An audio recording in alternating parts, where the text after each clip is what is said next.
근데요, 그 만남과 비슷한 것이 하나 있는데 그것이 무엇인가 하면은 마주침입니다. 만남과 비슷한 마주침. 비슷한 것 같지만은 다릅니다.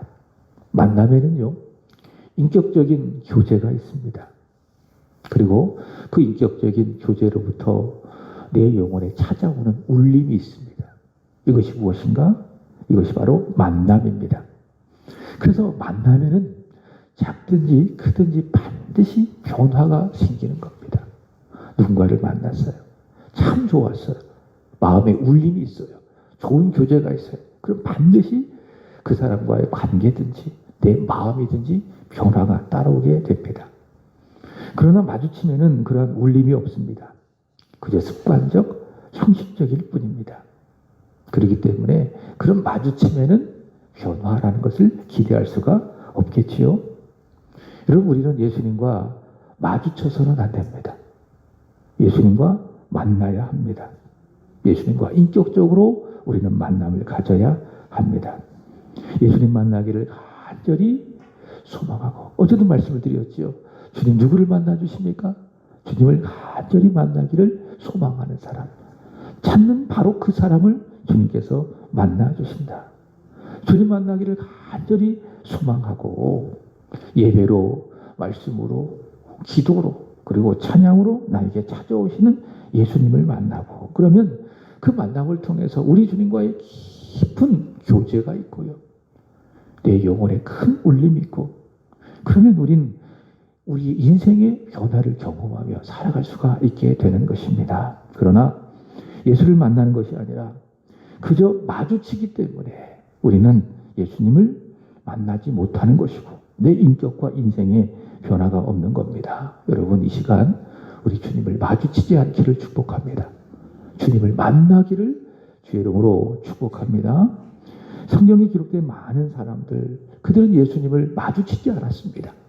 예수님을 만났습니다. 인격적으로 예수님을 만났습니다. 오늘 두 번째 예수를 만난 사람 누굽니까? 예수님의 수제자라고 일컫는 베드로입니다. 먼저 1절부터 3절의 말씀에 보면 베드로와의 만남을 준비하시는 예수님, 오늘 성경은 소개하고 있습니다. 예수님께서는 게네사렛 호숫가에서 몰려드는 많은 무리들에게 하나님의 말씀을 가르치시던데요, 조금 더 많은 무리가 예수님의 말씀을 보고 들을 수 있도록 호숫가에 배에 오르시게 되는데요. 자, 배에 두 척이 있습니다.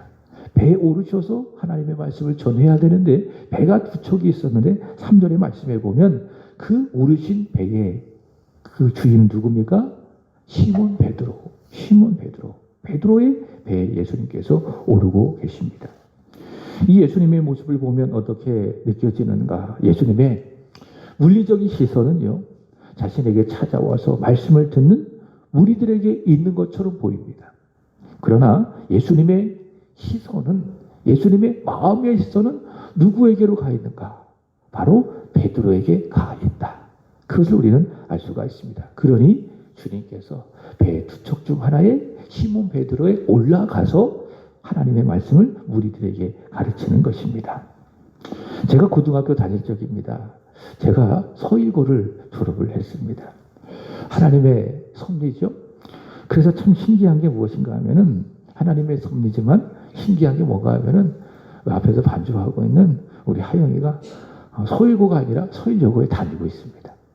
아빠가 다녔던 그 같은 학교를 제 딸이 다니고 있습니다. 하나님의 섭리지만 참 신기하다. 근데 서일고를 다니면서 저희들을 가르쳐 주셨던 여러 선생님들이 생각이 납니다. 그 중에 국어를 가르치셨던 선생님이 있는데 이분의 이름이 곽상설 선생님이십니다. 곽상설 선생님이신데 오늘 말씀을 준비하면서 이 선생님의 말씀이 생각이 났습니다. 한참 수업을 하시는 거죠. 정면에 있는 학생들을 이렇게 쳐다보고 막 수업을 하실 겁니다. 그러면서 하시는 말씀이 있어요. 내가 이렇게 정면을 쳐다보면서 수업을 하고 있지만은 좌측에 누가 있는지, 우측에 누가 있는지, 그들이 뭘 하고 있는지 내가 다 보고 있다고. 그런 이야기를 선생님이 하시더라고요. 지금 예수님이 그런 상황 아니겠습니까? 예수님의 물리적인 시선은 누구에게 있어요? 자신에게 찾아온 무리들에게 있어요. 그 무리들이 더 많이 예수님을 보고 말씀을 들을 수 있도록 배 위에 올라가 있어요. 예수님의 시선은 그 무리들에게 있어요. 근데 예수님의 마음의 시선은 누구에게 있습니까? 바로 시몬 베드로.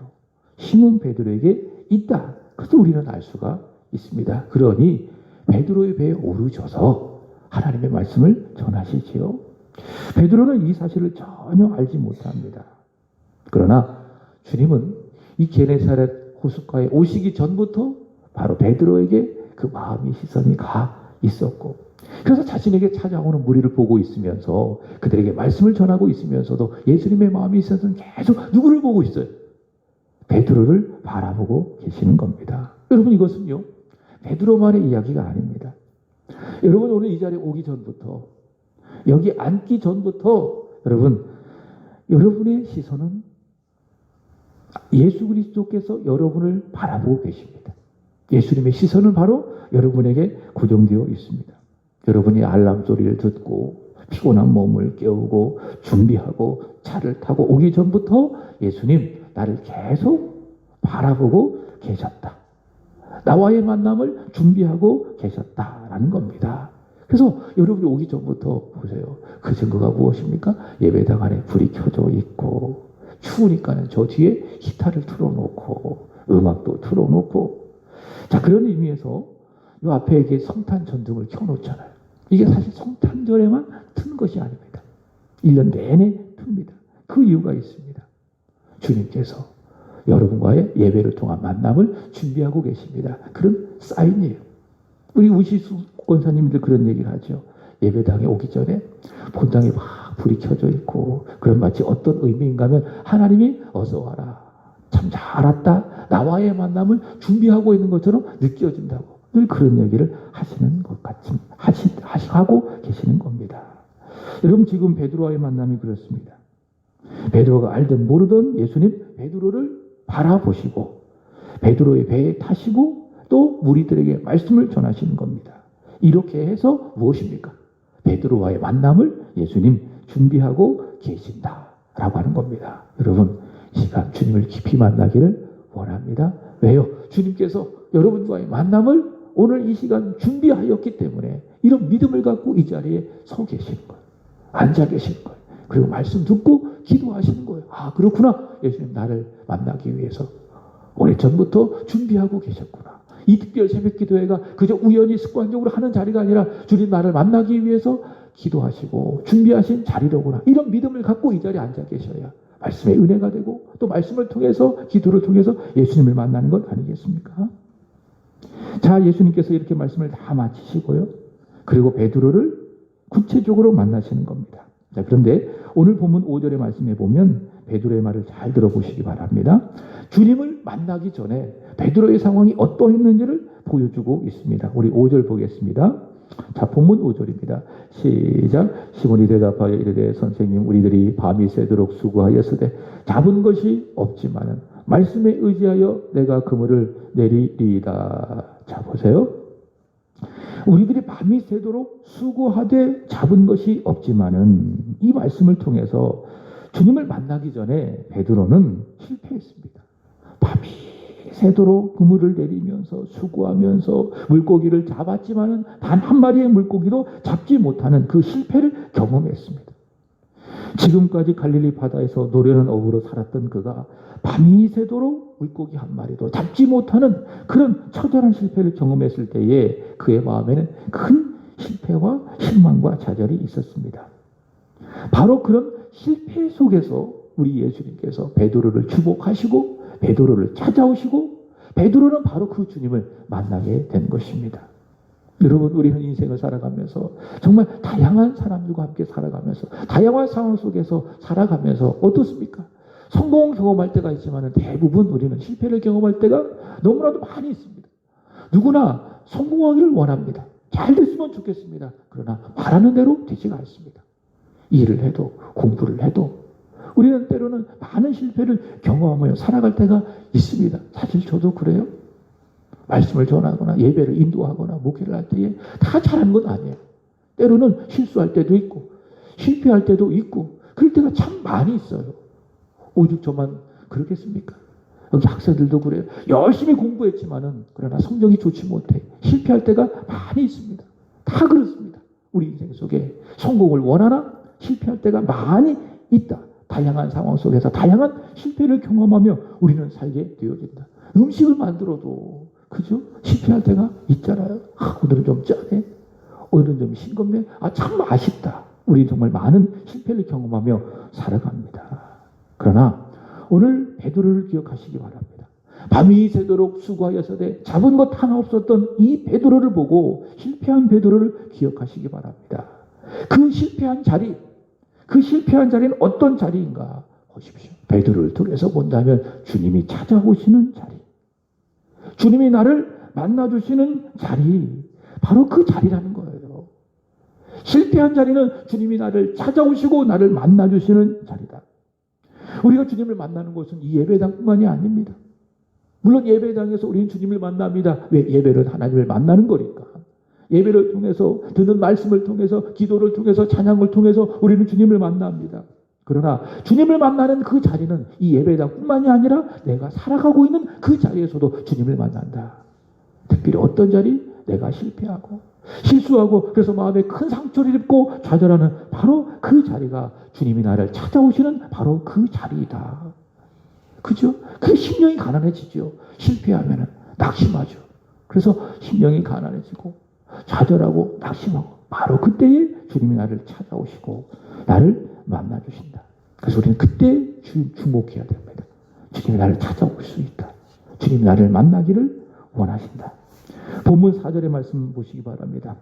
실패한 베드로를 만난 예수님, 베드로에게 말씀해 주십니다. 4절 보겠습니다. 시작. 말씀을 마치시고 시몬에게 이르시되 깊은 데로 가서 그물을 내려 고기를 잡으라. 주님 뭐라고 말씀하십니까? 베드로야, 깊은 데로 가라. 그리고 다시 그물을 내려라. 물고기를 잡아라. 자, 시몬 베드로가 이야기합니다. 주님, 다시 5절에 보면 주님, 우리가 밤이 새도록 수고했습니다. 주님, 제가 깊은 데 가봤습니다. 거기서 그물을 내렸습니다.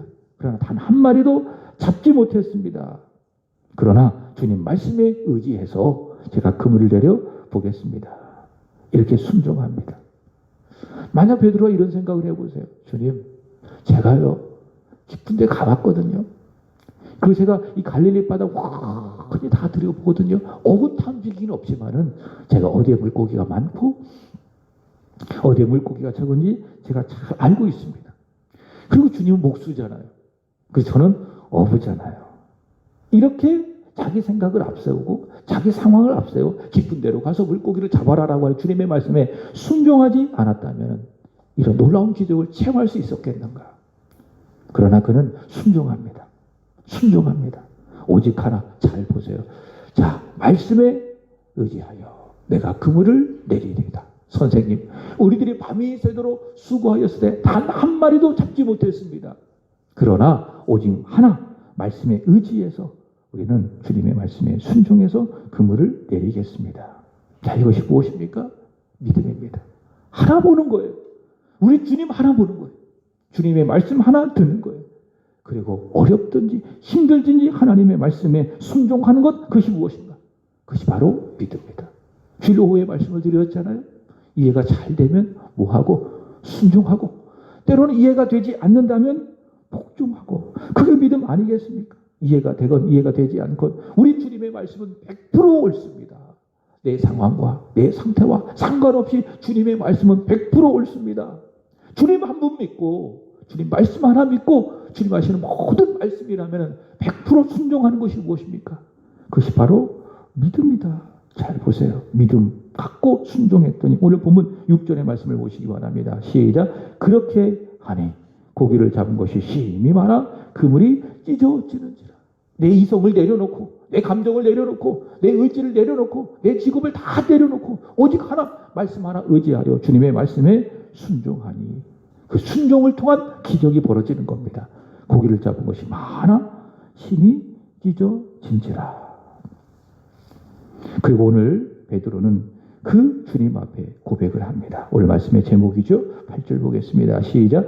시몬 베드로가 이를 보고 예수 무릎 앞 아래에 엎드려 이르되 주여 나를 떠나소서 나는 죄인이로소이다 하니 자신에게 찾아오시는 예수님을 만나고 그 만남 속에 주님 말씀에 순종해서 물고기를 잡는 기적을 경험하게 됩니다. 예수님은 하나님이시고 자신은 그 하나님 앞에 죄인 됨을 보기 때문에 그 안에 있었던 교만함들이 다 깨어지고 겸손하게 주님 앞에 고백하는 겁니다. 주여 나를 떠나소서 나는 죄인이로소이다. 그리고 여전히 10절의 말씀에 보면 주님은 베드로에게 사명을 주십니다. 무서워하지 말아라. 이제 후로는 내가 사람을 취하리라. 실패 속에서 예수님과 가진 만남은 서론의 말씀을 드렸던 것처럼 단순한 마주침이 아닙니다. 이것은 무엇입니까? 진정한 만남. 거룩하신 주님 앞에서 내가 누구인지를 깨닫게 하는 진정한 만남. 그래서 인생이 변하고 그가 앞으로 살아가야 될 인격이 변한 진정한 만남. 그죠? 바로 오늘 주님과 베드로와의 그런 만남이 아니겠습니까? 말씀을 마칩니다. 예수님, 우리를 만나기를 원하십니다. 마주치지 않기를 원하십니다. 만나기를 원하십니다. 그래서 오늘 저와 여러분에게 찾아오시는 그 예수님을 만나고 그분 앞에 엎드려서 고백하기를 바랍니다. 주님, 나는 죄인입니다. 나를 불쌍히 여겨 주옵소서. 이런 만남과 우리의 고백이 있을 때에 여러분 나의 인격이 변하고 내가 이제는 사람을 취하리라. 나의 인생이 변하고 이런 놀라운 변화가 있게 될 줄로 믿습니다. 우리는 주님을 마주치는 사람이 아닙니다. 주님을 만나는 사람입니다. 자, 보겠습니다. 오늘 사순절 35일차 페이지 7페이지 교재입니다.